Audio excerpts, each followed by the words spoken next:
Good morning, everybody. It's Monday again, start of another week, and snowy over the weekend, but I'm not sure how it is where you are, but certainly where we are, there's a kind of light powdering of what must be just kind of frostiness now on the ground, so still a bit dangerous if you're wanting to go out walking. But as I've said over the last few days, if you look out the window, it looks as if it's a summer sunny day when the sun is shining, but I know that it is very cold. So I think some places down in England have had lots of snow. So of course that will make headline news now. If we have snow, it's not really anything newsworthy, but they'll show it on the news now that it's snowing in England. But hopefully the snow will be away after today and it won't come back till next winter. I don't like the snow, as you can imagine. So I hope everybody's had a good weekend. Not much going on, very quiet as you would think, because people are all staying in house, and so not really much to report. I have seen and have shared it on Facebook, but for those not on Facebook, the word from Linda Fabiani is that if you are over 70 but not over 80, so that means if you're 70 up to 79, then you should be receiving blue letters, blue envelopes through your door this week sometime, and that will be your time to go for your COVID vaccination injection. So you're getting a blue envelope through your door. They're apparently being given priority by Royal Mail. That's why they've been made that colour. And the COVID vaccinations for that age range, 70 up to 79, are being done in central places. If you're 80 or over, the vaccinations are being done by GPs. If you haven't heard, it's because your GP surgery have not had the full allocation of their vaccinations so far, and they have apparently been told not to start vaccinating anyone until they have enough vaccinations to start doing that. So if you haven't heard, if you're over 80, I think lots of people have now had their vaccination over 80s, both at their GPs and in their home. So I think we're doing very well with that. But if you're over 80 and you haven't heard, I think it's because your GP surgery haven't had enough vaccinations to do all of their over 80s. So they were told not to start till they had enough for everybody. So if you're over 80, they're being done at your GP, and you'll hear from your GP. That might be a phone call, that might be a letter. If you're 70 up to 79, they're being done in central places, so that'll probably be the Ballarat Hall, places like that, and you will receive a blue envelope with your time through the door. Some people have said that they've received 2 appointments. That's their appointment for their first vaccination and for their second, because I saw somebody who said that their dad had one for now and another one for April, and that was for the second vaccination. So they definitely are on top of this at the minute. If you haven't heard, you should be hearing very soon. So I hope everybody has got that and knows what is happening with them. And if we hear anything about the next age range down, which should be quite soon also, I think that will be 65 to 70. I think that was the next age range that they said.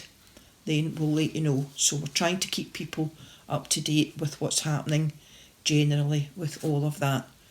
They're also saying even though you've had your vaccination, you've still got to keep in the house and keep wearing your mask. It's not that as soon as you've got your vaccination everything is back to normal, anything but. So you still have to stay home and take care of yourself and everyone around you. So that's enough pontificating on that. Last week we had the readings from the Christian Unity, and I don't know about you, but I certainly enjoyed hearing the readings. And so this week we are back to reading from Genesis, and I've kind of jumped on a wee bit, and I'm going to start today at Genesis chapter 37, and again a well-known story from the Old Testament of the Bible. So I'm going to actually read the whole of the chapter today of 37.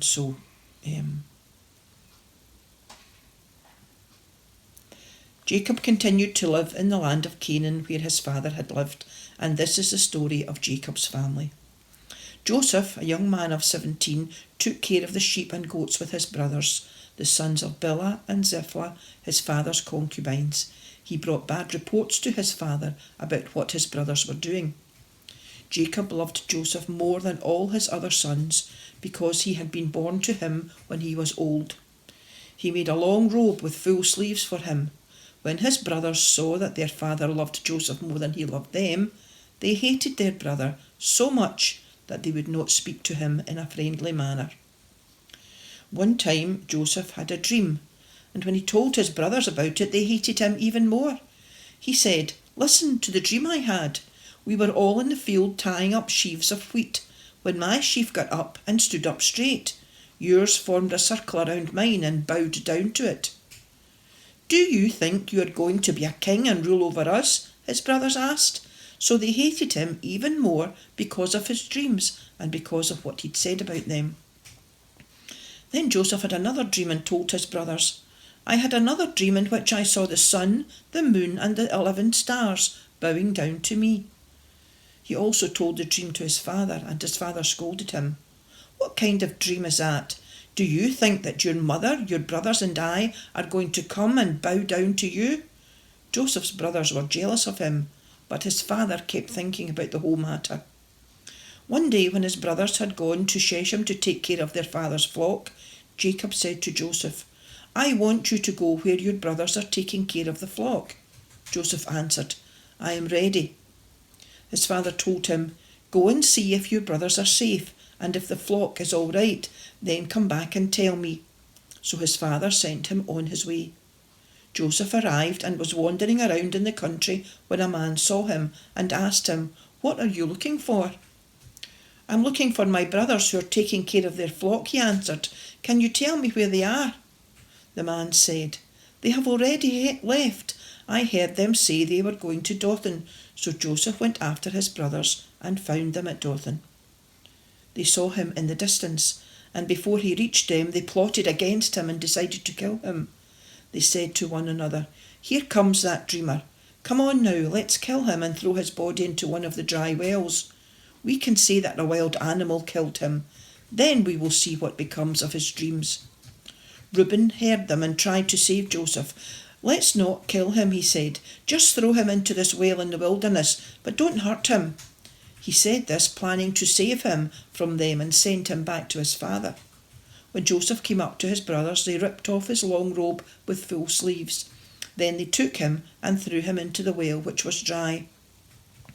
While they were eating, they suddenly saw a group of Ishmaelites travelling from Gilead to Egypt. Their camels were loaded with spices and resins. Judah said to his brothers, "What will we gain by killing our brother and covering up the murder? Let's sell him to these Ishmaelites. Then we won't have to hurt him. After all, he is our brother, our own flesh and blood." His brothers agreed. And when some Midianite traders came by, his brothers pulled Joseph out of the well and sold him for 20 pieces of silver. The Ishmaelites took him to Egypt. When Reuben came back to the well and found that Joseph was not there, he tore his clothes in sorrow. He returned to his brothers and said, "The boy is not there. What am I going to do?" Then they killed a goat and dipped Joseph's blood in it.